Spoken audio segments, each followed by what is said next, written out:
time. So I'll just get us started by saying good morning. Welcome back to our third season of webinars. Pretty exciting for all of us who have been involved or who have been joining in since the beginning. These webinars are working to create opportunities of shared learning around marine-based, Indigenous protected and conserved areas, IPCAs, and Indigenous-led conservation in the marine sphere.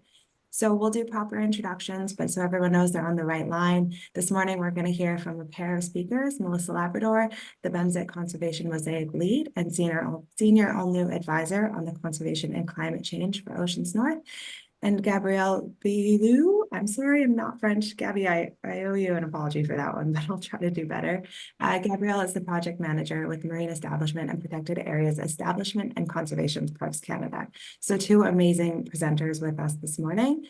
For those of you who haven't been with us since season 1, my name is Beck Borchert. I'm the Marine Protected Areas Coordinator for the Anko'tmu'kl Suahan, or KMK. Just a little bit about us while folks are logging in still. KMK was created to oversee the negotiations and consultation process between the Mi'kmaq of Nova Scotia, the province, and the Government of Canada. So we're governed and receive our mandates directly from the Assembly of Nova Scotia Mi'kmaq Chiefs, and collectively KMK works on broader nation issues for the Mi'kmaq of Nova Scotia. These webinars, though, are a collective effort with other Mi'kmaq organizations, supporters, and partners, including the Utamagi Institute of Natural Resources, UINR. They represent 5 Mi'kmaq communities on Cape Breton Island here in Nova Scotia. They were formed to ensure the sustainable use and production of natural resources while maintaining Utamagi Mi'kmaq traditions and worldviews. Also helping to bring us these webinars is the Confederacy of Mainland Mi'kmaq. They're a nonprofit that works to proactively promote and assist Mi'kmaq community initiatives towards self-determination and enhancement of community. And our last partner, and we're very grateful to have them this morning, is Oceans North. They support marine conservation in partnership with Indigenous and coastal communities. So really a group effort to bring season 3 of these webinars to you guys. And so on behalf of all of us, we'll just go over some housekeeping as people continue to log in.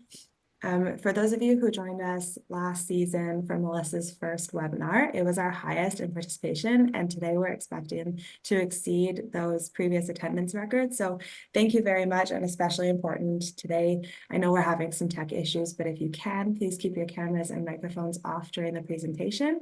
We're working to make sure that the chat is there, so any questions or comments can be just dropped in the chat. We're going to be monitoring that, and we'll get to questions and comments at the end of the presentation.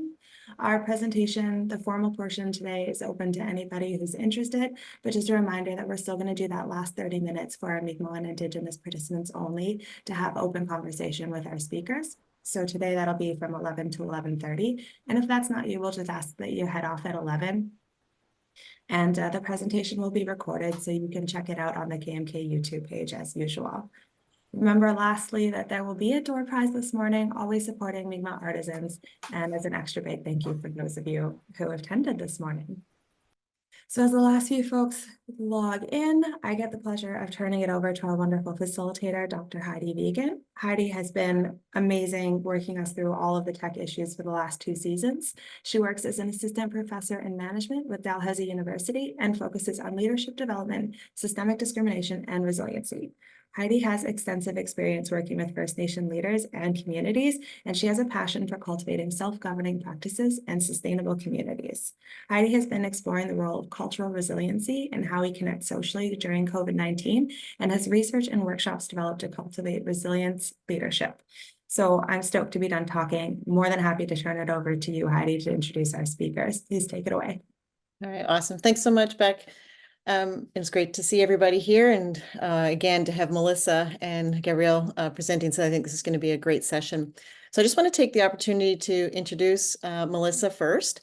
So as Beck mentioned, Melissa is the Pemsik Conservation Mosaic Lead and also the Senior All-New Advisor on the Conservation and Climate Change for Oceans North. So just a little bit more about Melissa. Melissa comes from the Mi'kmaq district of Anko'tmu'kl and maternal connections to the district of Siknik. Immersed in the traditional ecological knowledge, skills, and values from a young age, Melissa has worked as an Indigenous guardian alongside others to bring awareness about climate change and the effects it's having on cultural practices and the overall identity of her people. She is known for her artistic skills as well as her knowledge of training Mi'kmaq medicine and birch bark canoe building. Melissa also worked towards the creation of the Kadekwadik, and Budok wilderness areas, which were designated in 2020. She is a member of the Wasabuk, which is Acadia First Nation, and continues to live in Quebec, where she was born and raised. So just a huge welcome to Melissa. And of course, she'll make any corrections on names of territories and areas and communities for me.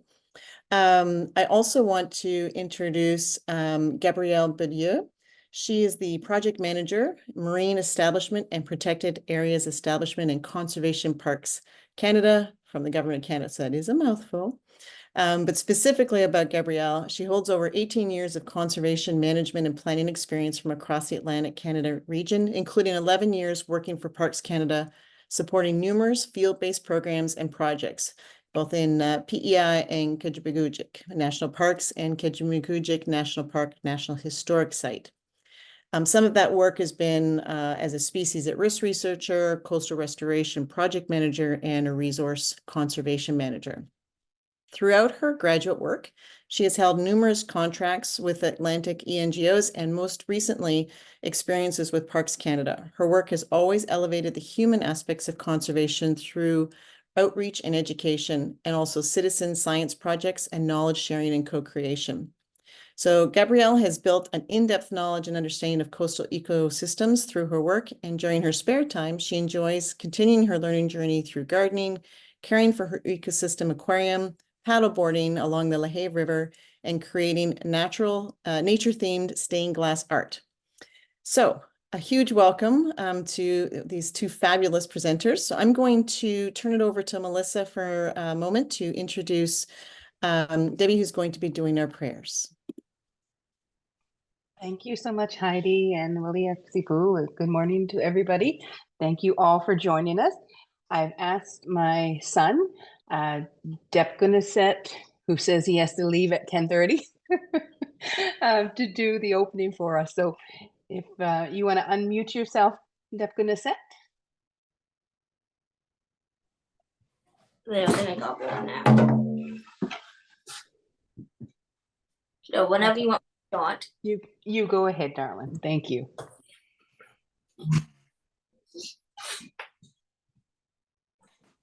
Depgunaset is one of my twins, and he is 12 years old this year.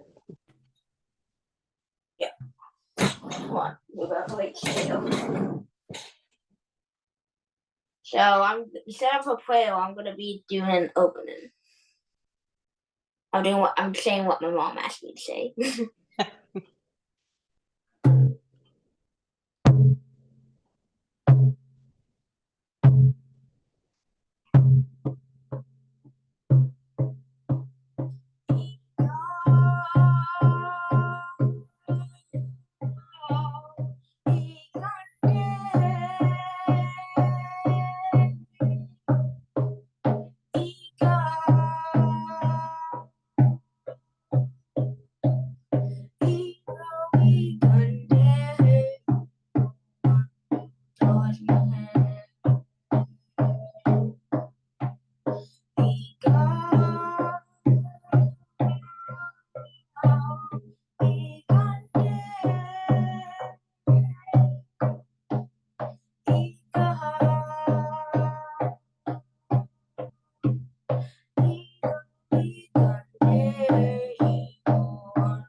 Well, and Depgunaset, thank you, buddy.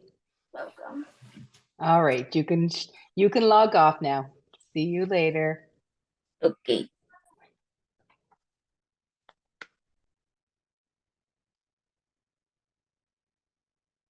All right, while he's logging off, yeah, we like to start our events with not so much a prayer, but a prayer with music.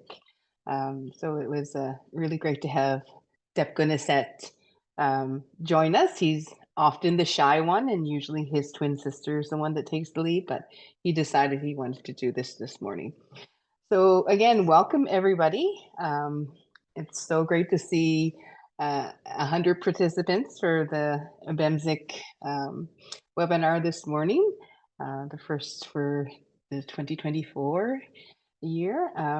So just to, as we get started, just to recap on Pemsik. What is Pemsik? I'm going to share my screen to give you a little idea, and apologize ahead of time. This iPad sometimes does not like to be nice, so I'm going to forgive me here. So you should all see this, and if you see nothing, just let one of the folks know. But this is Nukumi. So Nukumi is very important to what Pemsik is. I just wanted to give you this visual because the next little video that I'm going to show you before I kind of recap what Pemsik is also important. So here we go. Now you should be able to hear the, let me know if you can't hear the sound. Nukumi is grandmother in Ulnu. Her presence is felt along the shorelines of Anko'tmu'k. She can be seen dancing on the glacially polished rock along the edges of the lake where my ancestors lived. Nukumi, grandmother, is as old as creation. She is the energy, the connection that brings us all together. It is through her journey from the interior of Anko'tmu'k to the coastal landscape of Pemsik and beyond that we learn the lessons she shares, the traditional ecological knowledge she carries, and how, through the Pemsik Mawa'tasikl Anko'tmu'k, we have a place and an opportunity by working together collectively and collaboratively to ensure our future generations have the connectivity of terrestrial, marine, and our sacred sites preserved.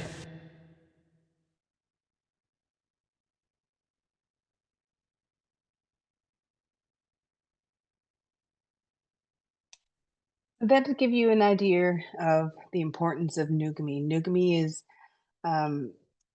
made herself known to me while I was doing some field work last summer.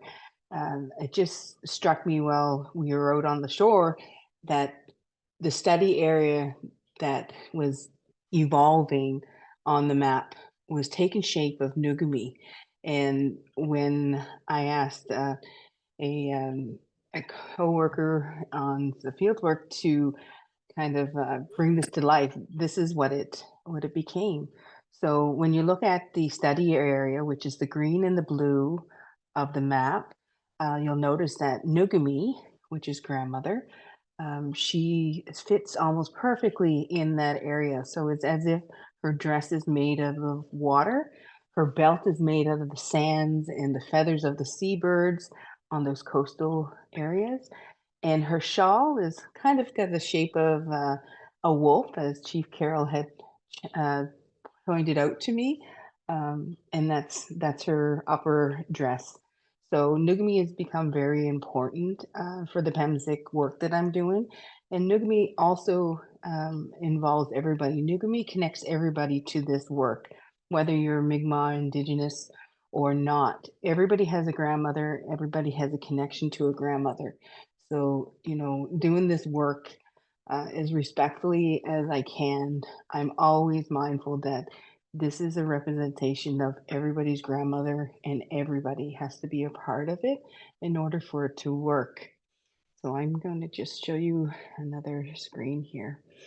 So when I started to do the work for Pemsik, it was shortly after or shortly during the Gadagoegadek and Budaladiek work, which is wilderness areas that I helped create more inland near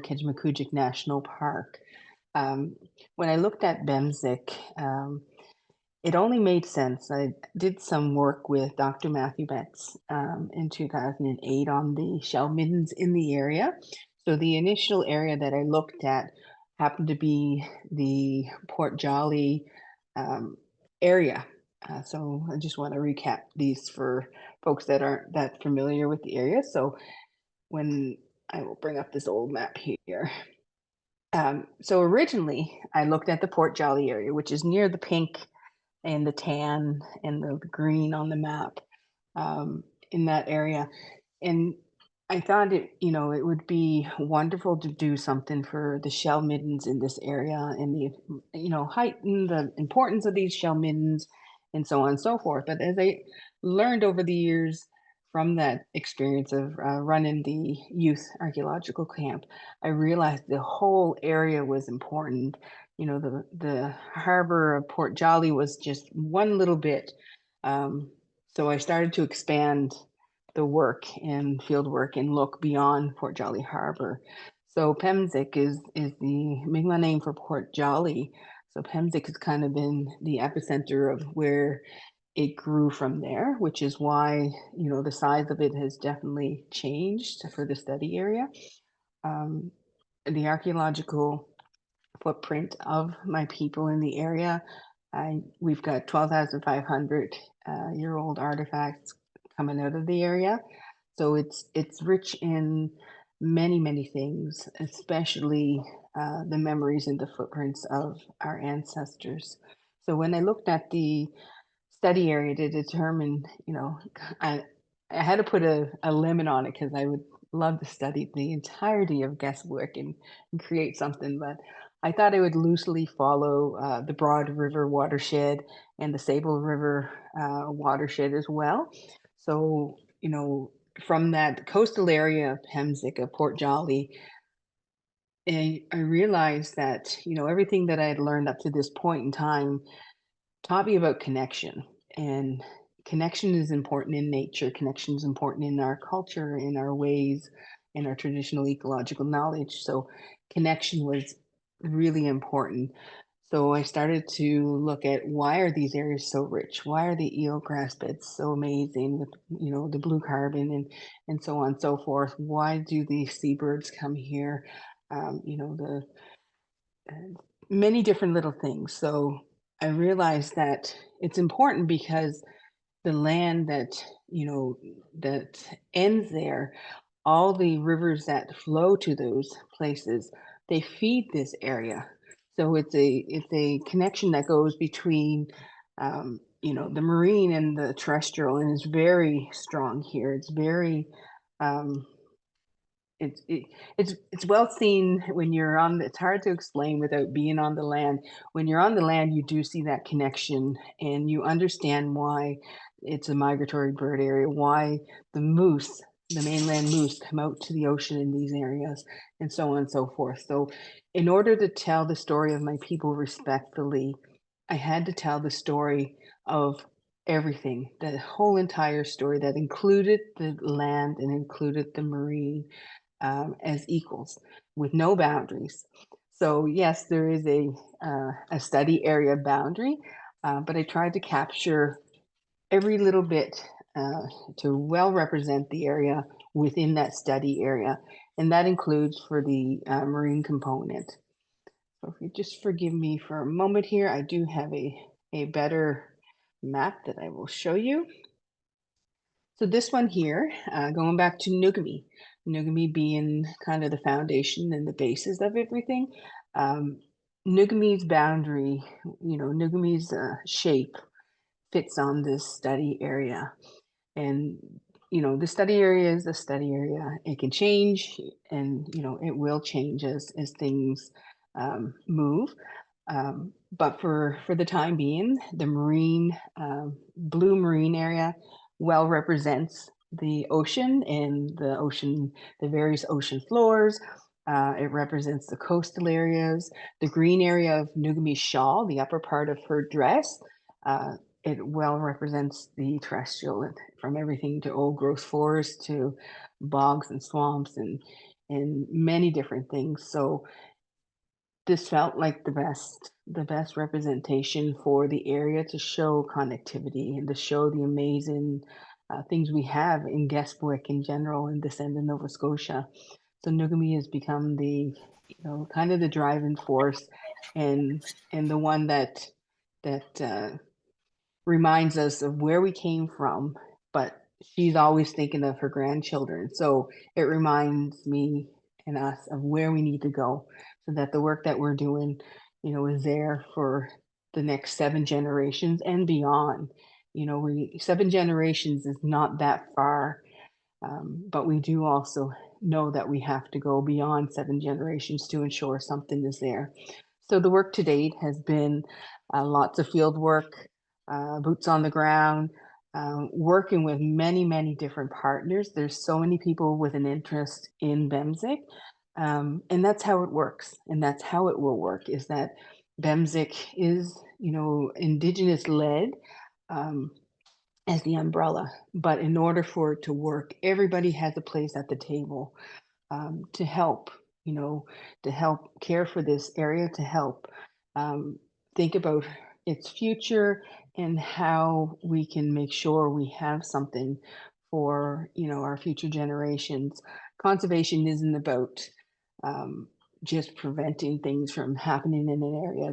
It's changing the way we look at this area, changing the way that we can do things. The same with forestry, for example. Forestry doesn't have to stop, but the way we carry out forestry should change because we know, we don't have the healthiest forests anymore and so on and so forth. But there are ways of doing things, but we have to be willing to change along with the climate around us. As Mother Earth changes, we too have to change. So I see, the vision of Pemsik growing, and it has grown in a short time with so many amazing people helping me, with this project. And we're entering some really great stages and hoping the next couple of months will be the next step that we need to go to look at this area and officially study it and more broadly and get out into our communities, my people's communities, and in other communities, and see what people think and listen. So again, back to Nukumi. Nukumi is the grandmother, and Nukumi is the thing that connects us all and gives us all a place in this amazing conservation mosaic, which you can see is beginning to kind of shape and take form now with all the layers of all the different colors in the map. There's a mosaic that's already happening in this end of Nova Scotia. This is just one area that is more concentrated than others. So it gives us an opportunity to fill in those gaps of that area and work from there. Another question I wanted to touch on really quickly. People say, well, how would it be governed? How would that work? I'm going back to the 7 district symbol. So the 7 district symbol is on my great-great-great-great-great-grandfather's land, an area that my grandfather, Charlie Labrador, the founding chief of our Acadia First Nation, he would teach me about the petroglyphs. He would teach me about the ones he could read. And the first one he taught me about was water, which was a very important petroglyph. Over time, I learned about this one from him and from others. This one's the 7 district symbol. So when I think of, how would Pemsik as a conservation mosaic work? I see everybody has a seat at the table and everybody has a voice, but most importantly, Mother Earth and our oceans have a voice, and her creatures. So this 7 district symbol represents the 7 districts of Mi'kma'ki. So each of the outer ring has hills, and they have what looks like crosses, but they're not actually crosses. Those are the representation of the district chiefs. Each one is part of one of the hills, which is the lands and the waters and the creatures of that district. Then we have an inner circle. The inner circle is the chief and council of those districts. the ones that help oversee everything, that help, communities and so on and so forth. And then we have another inner circle with the bumps or the circles, half circles facing outwards. That's the grandmothers. That's that inner circle of grandmothers of all those districts. Those are the ones, because we're matriarchal, those are the ones that have the final say and guide those other layers outward. They're guided by the creator. So the absolute center of the symbol is the sun and the moon, and what the creator guides the grandmothers and so on and so forth. They guide those outside of that inner circle. So the chiefs and the council and the district chiefs. The large circle on the outside with the little triangle areas, that's Mother Earth. That represents the earth. Those little triangular areas, those are the wigwams. Those represent the people of all the districts in Mi'kma'ki and the importance of them being here on Mother Earth. So when I think about how could Pemsik be governed, how could it be run, I see a place for everybody in a very similar symbol, that we all come together and work with the tools that we have that bring those to the table and work together to create this space. It's not reinventing the wheel, but it's taking the things that we have and respectfully applying them to an amazing space to do this work. So I've been fortunate enough to be able to do this work for the last number of years, and I've been even more fortunate to have such amazing people supporting me and helping me along the way. And bringing Nukumi into the picture is that connection, that connecting piece for us all, because we all, again, have a grandmother, and we all have, something that we think about. We wouldn't be here without our grandmother. So in moving forward and to be respectful in the work that I'm doing, I'm always keeping her in mind, as well as the next generation. So a lot of the things I do, whether it's as simple as the field work that I do, I'm always mindful of how I carry myself out, how I conduct the field work, who's involved, really relying on that gut instinct. If we get into an area and it just doesn't feel right to be in that area that day, then we go elsewhere. So, those are things that science doesn't always teach you. That's the indigenous component of fieldwork, of traditional ecological knowledge, that science and spirituality are absolutely one. And it's stronger when you allow the science and spirituality to become one, instead of creating that or segregation, that rift between the two. So in traditional ecological knowledge, everything is woven together, and it's stronger that way. So I'm going to turn this over to Gabrielle to talk a little bit about the Pemsik marine component of the whole vision. I've asked Parks Canada to kind of come aboard and take the role of bringing one of their tools, NMCA, to the Pemsik vision. We felt that it's the best option for this vision, and Gabrielle will share what exactly an NMCA is, and I think you'll learn in her presentation why I chose it, because it's a super tool, and I think it would be a great fit for Nukumi's dress. Thank you, Gabrielle. Thanks, Melissa. Beck, if somebody would like to share the presentation. I'm working on it now. I have to admit, I don't think I've shared on Zoom before, so just bear with me for one moment. No worries. Debbie, thanks for starting us off in such a good way. It's great to start a Monday morning with some rhythms of the drum for sure.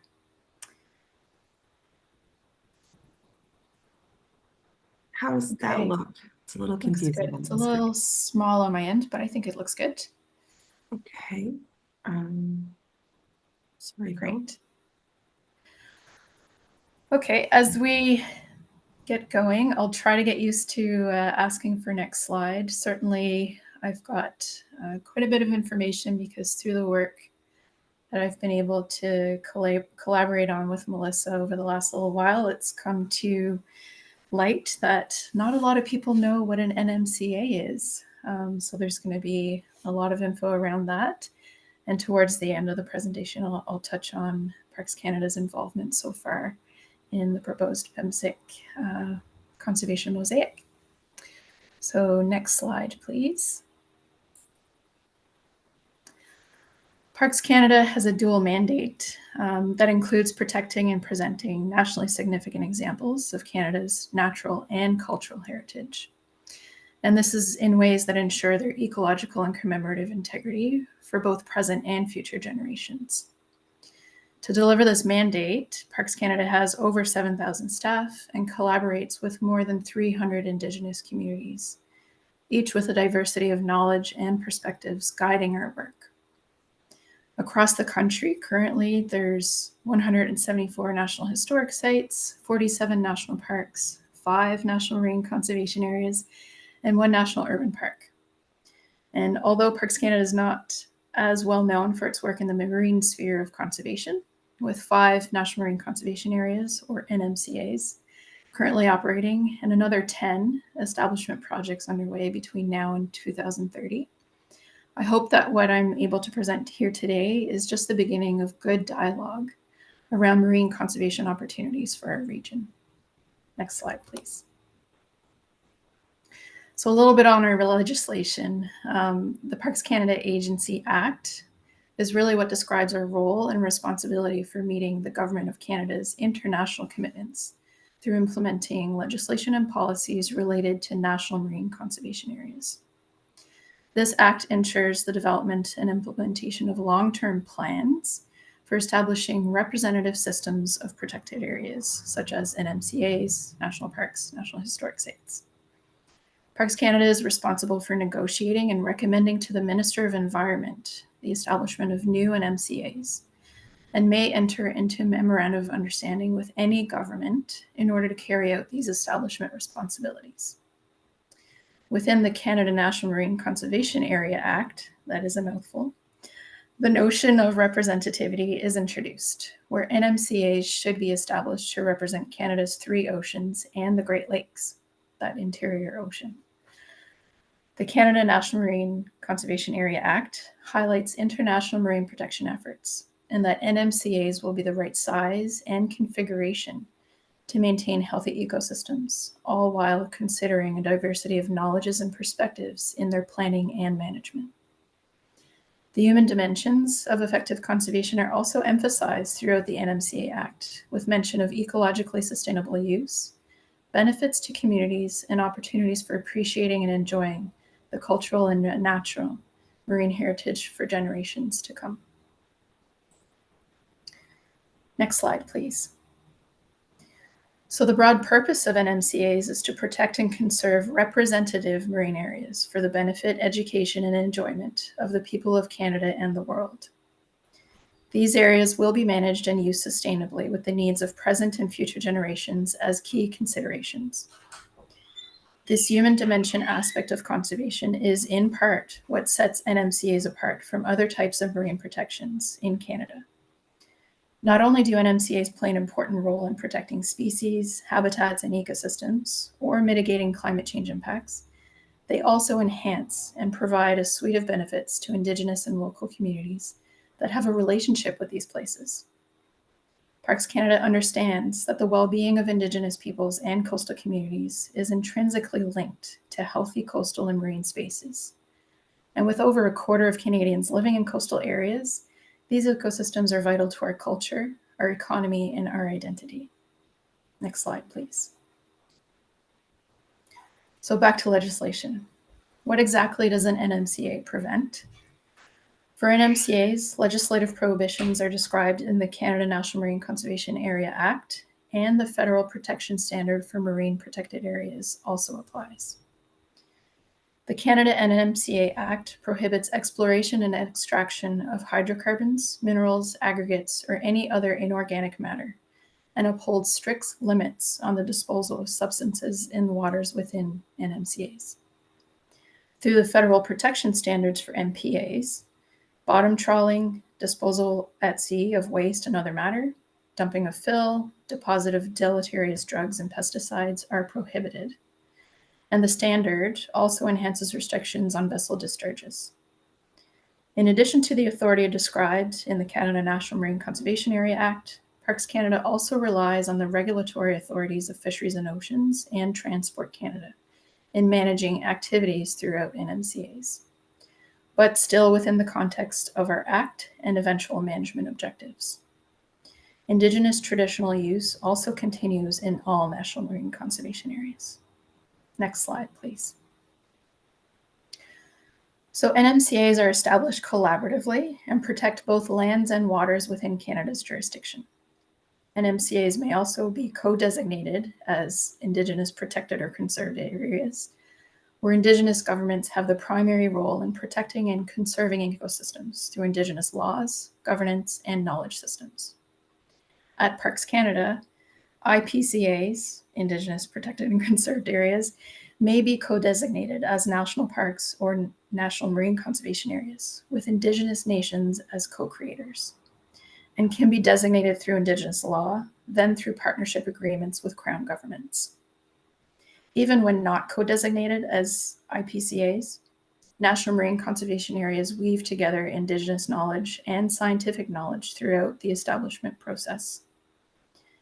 NMCAs can also bring forward opportunities for developing and expanding stewardship programs with Indigenous organizations, like the Confederacy of Mainland Mi'kmaq's Earthkeeper Network.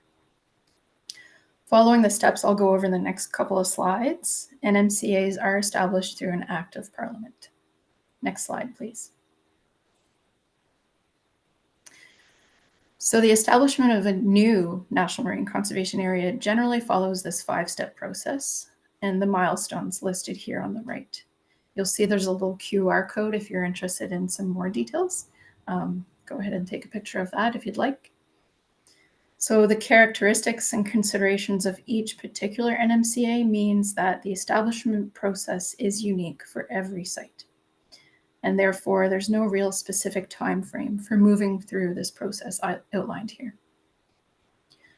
In step 1, marine areas representative of the marine region are identified based on existing information. In step 2, through really pre-feasibility work, we understand whether the proposed area is representative of the marine region, whether it protects biodiversity and habitat, and whether it results in major conflicts of use. In step 3, feasibility of the site is assessed according to terms set out in Memorandum of Understanding or similar agreements, and this typically includes a project steering committee. If broad support and the proposal is feasible, then an agreement will be negotiated which will move us into step 4. This is when final boundaries are determined and any specific conditions respecting management and establishment are captured in the development of an interim management plan. So that's step 4. Once land transfer agreements and impact benefit agreements are finalized, the site enters interim protection, and the name and description of the NMCA is added to Schedule 1 of the Canada National Marine Conservation Areas Act, and that's step 5 of our establishment process. Next slide, please. So Pemsik is currently in the site selection stage of NMCA establishment, and we're actively securing support with rights holders and key stakeholders to move into the feasibility assessment stage. The terms of assessing feasibility are typically set out, as I said, in a Memorandum of Understanding, and usually involves the creation of a project steering committee composed of Indigenous representatives, Parks Canada representatives, and provincial or territorial representatives. Feasibility assessments tend to focus on a study area, and this isn't necessarily the final boundary, but might end up being so. Studies on the ecological, traditional, and local knowledge and use, socioeconomic, and energy resource assessments are commonly included in the feasibility assessment as required. This is also guided by the steering committee. For Parks Canada to co-determine the feasibility of establishing an MCA in a particular area, engagement and consultation is key. So this involves Indigenous and local communities, stakeholders, public, and federal departments. Usually a feasibility assessment recommends an ecologically and culturally sound boundary, weaving together Indigenous knowledge and science to do so. And once again, because of the uniqueness of every single NMCA proposal, there is no specific time frame for moving through the feasibility assessment step. Next slide, please. So in step 4 and 5, if there's broad support and the proposal is deemed feasible by the feasibility steering committee, then an establishment agreement will be negotiated with Indigenous and provincial territorial governments. The impact of an NMCA establishment on existing and inserted rights of Indigenous peoples will be determined on a case-by-case basis. Potentially impacted Indigenous rights holders will be consulted and, where appropriate, accommodated prior to making a decision on establishment. Throughout each of the establishment steps I've outlined so far, building strong relationships with Indigenous people and their representative and partnering organizations has been a consistent theme throughout. Parks Canada is committed to reconciliation and upholding the United Nations Declaration on the Rights of Indigenous Peoples. This has culminated in the strong support, capacity, and experience we have for the co-management of NMCAs with Indigenous organizations across the country. The 8 NMCA management goals summarized here on the right in the graphic really guide the development of site management plans. And these are first developed within 5 years of establishment and then on a 10-year cycle afterwards. Supporting Indigenous leadership in marine conservation and safeguarding the well-being of Indigenous peoples and coastal communities is identified in these goals. Next slide, please. So as you've now heard, this NMCA proposal has been brought forward by Bear River First Nation as part of a larger vision for a mosaic of conservation, which brings together existing initiatives and works to fill in the gaps in terrestrial and marine protection. At this time, pending key stakeholder support, Parks Canada is only committed to assessing the feasibility of establishing an NMCA as the marine component to the larger Indigenous-led mosaic vision. Parks Canada's dual mandate to protect and present both cultural and natural heritage sites of significance really is upheld in NMCAs and aligns with the larger overall vision for the Pemsik conservation mosaic. The existence of Anko'tmu'kl seaside here in green on the map as kind of a coastal anchor to the proposed NMCA has also helped focus Parks Canada's interest and support in exploring the desirability and feasibility of establishing a national marine conservation area in the Scotian Shelf Marine Region. Next slide, please. So you may have noticed in the previous map the differently colored tracts of land along the coast and dotted throughout the inland region of Southwest Nova Scotia.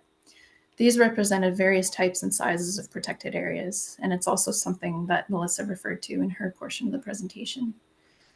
So evidenced by these multiple colors in the previous map and detailed in this snapshot of a timeline here, Port Jolly and the surrounding coastal areas have really been of interest for conservation and protection of habitats and species at risk for over 2 decades. This area's social, cultural, and economic significance to ancestral and contemporary Mi'kmaq people and to rural communities reliant on the fishing and forestry industry is also pretty well documented and understood by the handful of organizations that have contributed to the conservation, protection, and stewardship of these places. Federal protections were first initiated here actually in 1941 with the establishment of 3 coastal migratory bird sanctuaries. Next slide, please. And this is my last slide. With regards to the next steps for the proposed NMCA component of the larger Pemsik vision, we're still in the process of securing support through improving the understanding of Parks Canada's NMCA program and the establishment process. So since last spring, we've been continuing to engage with the Mi'kmaq, Nova Scotia, and provincial departments to confirm their interest and to determine the process for entering into agreement. We're hopeful that once people become more familiar with NMCAs as an inclusive and collaborative marine conservation tool, we may be able to initiate the feasibility assessment phase for Pemsik next summer. With the signing of a feasibility memorandum of understanding between federal, Indigenous, and provincial partners, a steering committee would then be selected to identify and facilitate the implementation of whichever studies are deemed necessary to determine the implications of the NMCA proposal. As part of the feasibility assessment phase of establishment, extensive engagement and consultation with Indigenous governments, local communities, relevant provincial or territorial authorities, stakeholders, and the public occurs. Although early engagement and outreach opportunities such as this one are always certainly welcome. Next slide, please. So you'll see here that I included 2 QR codes. These will bring you to the NMCA policy and the NMCA directive. But as always, if you have any questions, comments, suggestions, or just would like to chat to me, feel free to reach out. Thank you.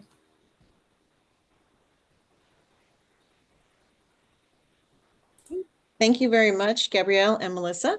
So this brings us to the end of the presentations, but we're going to have a few questions just before we turn it over to the session with the Mi'kmaq only. So I did note that there were a couple of questions I'll just throw out to you, Melissa.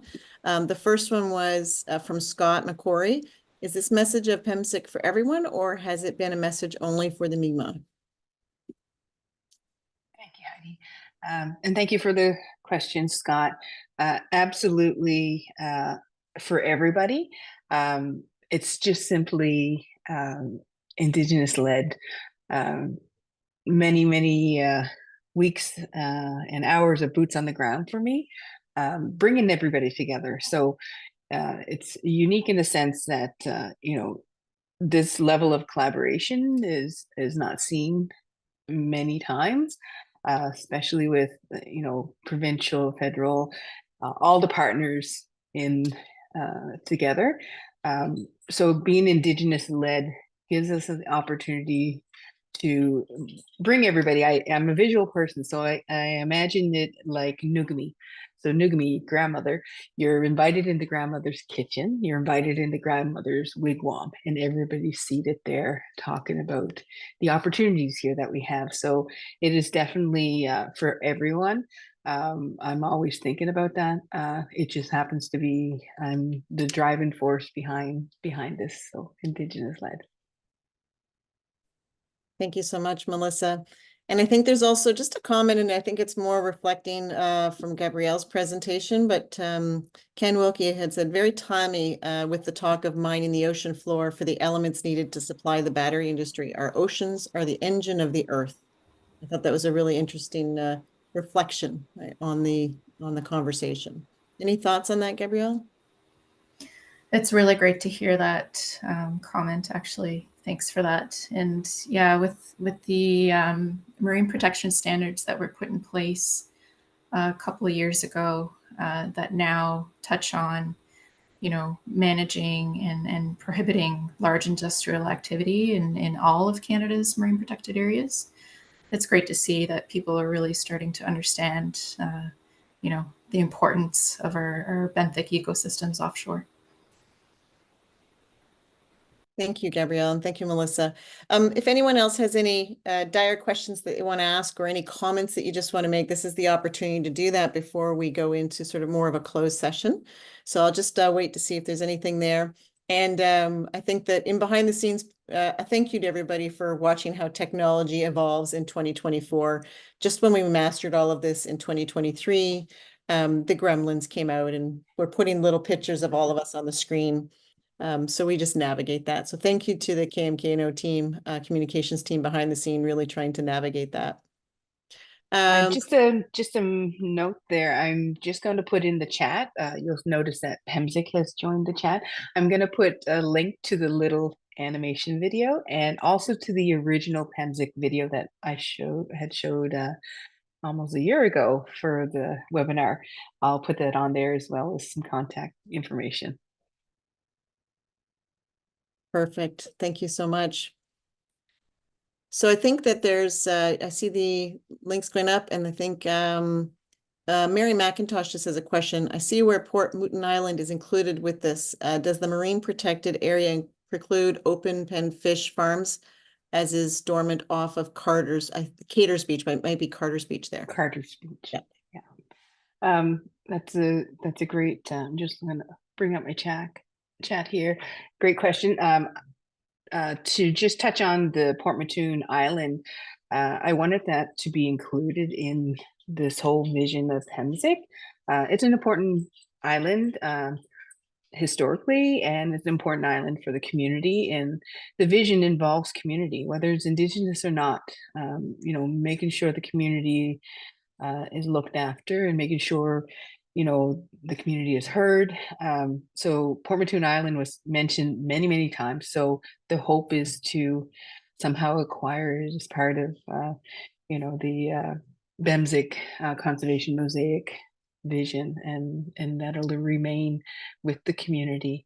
On the open pen fish bit, Gabrielle, did you want to touch on that a little bit, or do you want me to take a stab at Sure. I'll refer again to the marine protection standards, which does touch all marine protected areas authorized by Canada. So within that, I think I did touch on that deleterious drugs and substances would not be allowed within a national marine conservation area. So oftentimes those are associated with finfish aquaculture. But through the negotiation and establishment process, that would be determined for this site in particular. And other forms of aquaculture, which are sustainable and do not impact the environment with the use of deleterious drugs or substances, would be considered. Thanks so much, Gabrielle. And before we go to the door prize and letting you know about the next webinar, Donna Hatt asked Melissa, might you be able to share the upcoming events this week? I thought I could put the poster on there, but I can't. But there is, if you go on the pemsik.org website, there is a upcoming event. It's a 2-part event on Thursday as part of our Winter Full Moon series. So it's open to everybody, family friendly. Come and learn more about the Pemsik initiative. In Pemsik, we'll be meeting in Port Jolly, and then for the evening, we'll be taking a little walk in Keji Seaside and learning about the stars, the moon, and so many different things. The hope is to bring people into Pemsik, whether it's on the coastal area or the inland in the forest, and get people more connected to their surroundings. Just a quick correction. So it's Wednesday of this week. With, Wednesday, sorry. With Thursday being the weather date in case we have weather. And I think That's that Pemsik is also on the line there trying to bring up the poster, so that will probably happen before we finish with the draw. So if there's no more questions or comments right now, then I'm going to turn it over to Beck to finish up the door prize and talk about the next webinar, and then we'll go off into the closed session. Thanks, Heidi. Thanks so much, Melissa and Gabrielle, for a really amazing presentation. And thank you to, at one point we had 114 participants. So Walalio, thank you all so much. I think this is our biggest participant-wise webinar yet. So we're really grateful that you guys are here. Our next webinar is coming up. We're looking at mid-February. We're going to be hearing from the West Coast about community-led marine spatial planning initiatives.